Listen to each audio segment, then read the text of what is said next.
Selamat pagi Bapak, Ibu, dan saudara yang dikasihi Tuhan. Puji Tuhan, kita pagi hari ini kembali dapat berkumpul bersama untuk bersaat teduh bersama dengan Sektor 5. Sebelum memulai saat teduh kita, mari kita persiapkan hati dan pikiran kita akan dengarkan sebuah pujian.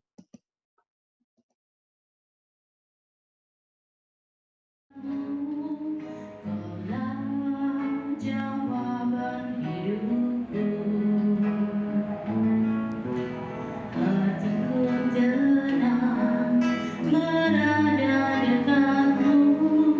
Kau yang pelihara hidupku, pertolonganmu begitu ajaib. Kau telah memikat hatiku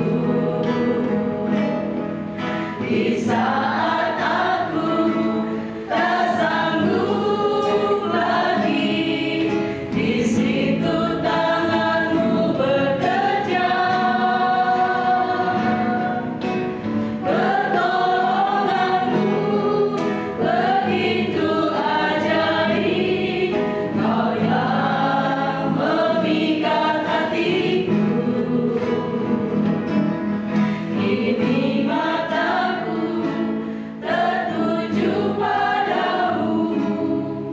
Ku rasakan kasih-Mu, Tuhan.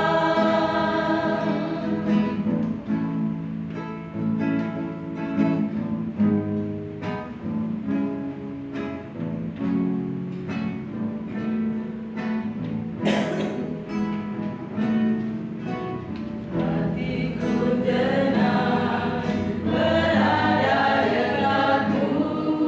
Kaulah jawaban hidupku.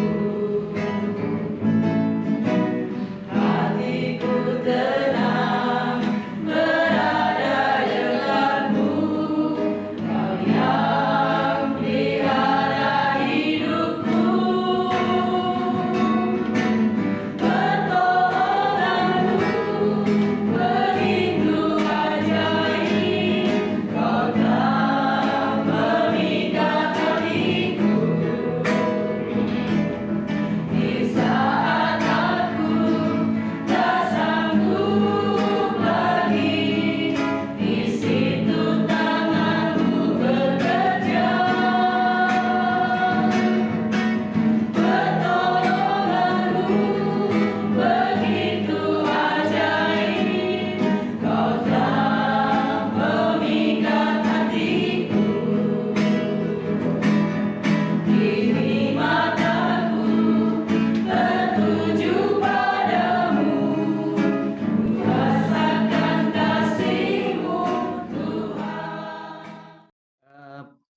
Saat teduh kita pada hari ini, hari Senin tanggal 27 Desember 2021, diambil dari pedoman saat teduh 4B GKI Residen Sudirman. Tema kita pada hari ini adalah Tuhan hadir, memimpin dan memelihara. Mari sebelumnya kita berdoa. Tuhan, kami mengucap syukur untuk kasih dan pemeliharaan-Mu, perlindungan-Mu di dalam kehidupan kami. Mengucap syukur untuk pimpinan-Mu di sepanjang kehidupan kami. Pagi hari ini kami bersama-sama akan bersaat teduh bersama. Kiranya Kau hadir di tengah-tengah kami, Kau urapi kami, Kau mampukan kami untuk kami dapat mengerti dan melaksanakan firman-Mu dalam kehidupan sehari-hari. Tuhan, kami mau serahkan kehidupan kami hanya di dalam tangan-Mu. Di dalam nama Yesus kami berdoa dan mengucap syukur. Amin. Firman Tuhan dari Yeremia 31 ayat 7 sampai dengan 14 akan dibacakan oleh Ibu Legiman. Yeremia 31 ayat 7 sampai dengan 14. Sebab beginilah firman Tuhan, bersorak-sorailah bagi Yakub dengan sukacita, bersukacitalah tentang pemimpin bangsa-bangsa, kabarkanlah, pujilah, dan katakanlah, Tuhan telah menyelamatkan umat-Nya, yakni sisa-sisa Israel. Sesungguhnya aku akan membawa mereka dari tanah utara, dan akan mengumpulkan mereka dari ujung bumi. Di antara mereka ada yang buta dan lumpuh. Ada perempuan yang mengandung bersama-sama dengan perhimpunan yang melahirkan. Dalam kumpulan besar mereka akan kembali kemari. Dengan menangis mereka akan datang. Dengan hiburan aku akan membawa mereka. Aku akan memimpin mereka ke sungai-sungai di jalan yang rata, di mana mereka tidak akan tersandung, sebab aku telah menjadi bapa Israel. Efraim adalah anak sulungku. Dengarlah firman Tuhan, hai bangsa-bangsa. Beritahukanlah itu di tanah-tanah pesisir yang jauh. Katakanlah, Dia yang telah menyerahkan Israel akan mengumpulkannya kembali dan menjaganya seperti gembala terhadap kawanan dombanya. Sebab Tuhan telah membebaskan Yakub, telah menebusnya dari tangan orang yang lebih kuat daripadanya. Mereka akan datang bersorak-sorak di atas bukit Sion.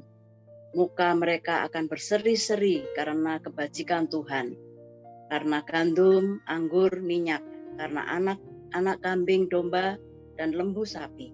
Hidup mereka akan seperti taman yang diairi baik-baik.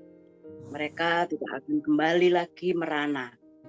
Pada waktu itu, anak-anak dara akan bersukaria menari beramai-ramai. Orang-orang muda dan orang-orang tua akan bergembira.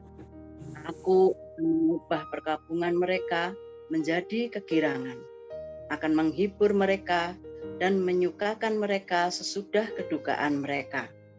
Aku akan memuaskan jiwa para imam dengan kelimpahan, dan umatku akan menjadi kenyang dengan kebajikanku. Demikianlah firman Tuhan. Demikian sabda Tuhan.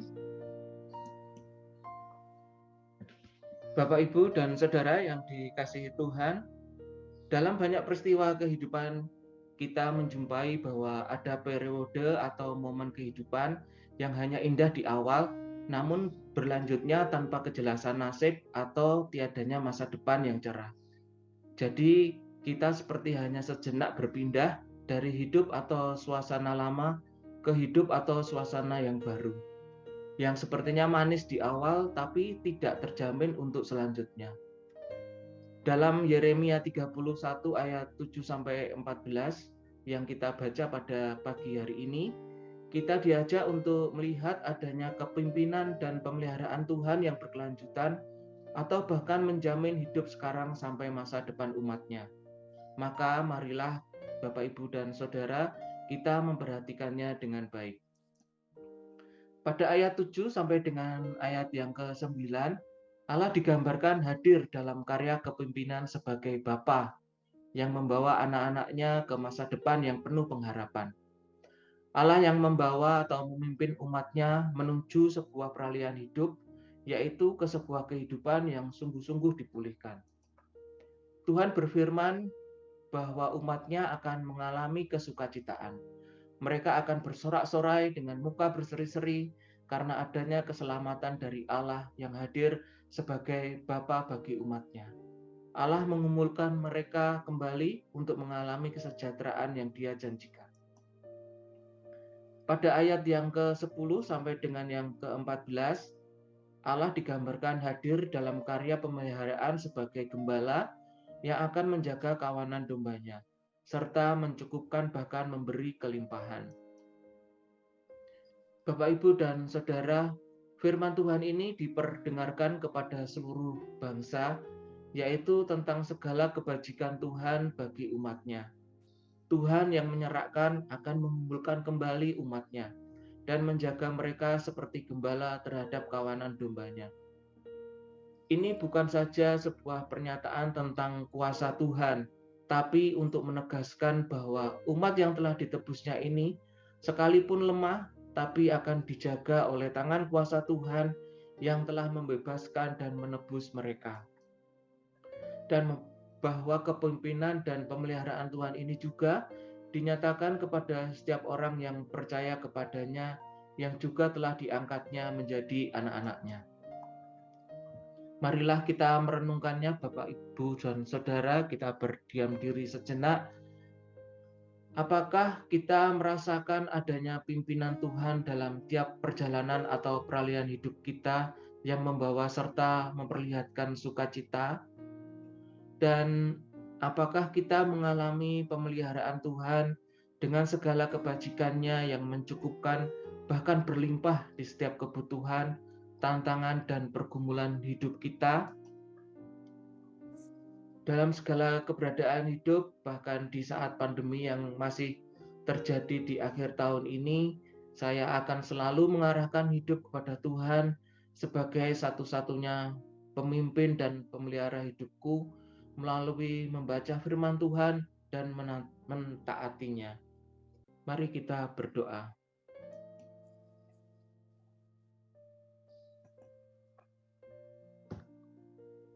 Tuhan, terima kasih untuk firman-Mu pada pagi hari ini. Tuhan, jadikan aku sebagai pribadi yang setia dan dapat mengikuti pimpinan-Mu, serta percaya akan pemeliharaan-Mu. Ajarkan kepada kami untuk selalu taat kepada-Mu ya Tuhan. Kami mau serahkan sepanjang kehidupan kami hanya di dalam tangan-Mu. Terima kasih Bapa, di dalam nama Yesus kami berdoa. Amin. Amin, mengucap syukur untuk penyertaan Tuhan, untuk pimpinan Tuhan dan pemeliharaan Tuhan di dalam kehidupan kita. Untuk ke depan kita tetap akan menggantungkan hidup kita hanya di dalam Tuhan. Terima kasih Bapak Ibu untuk saat teduh kita pada pagi hari ini. Tuhan Yesus memberkati.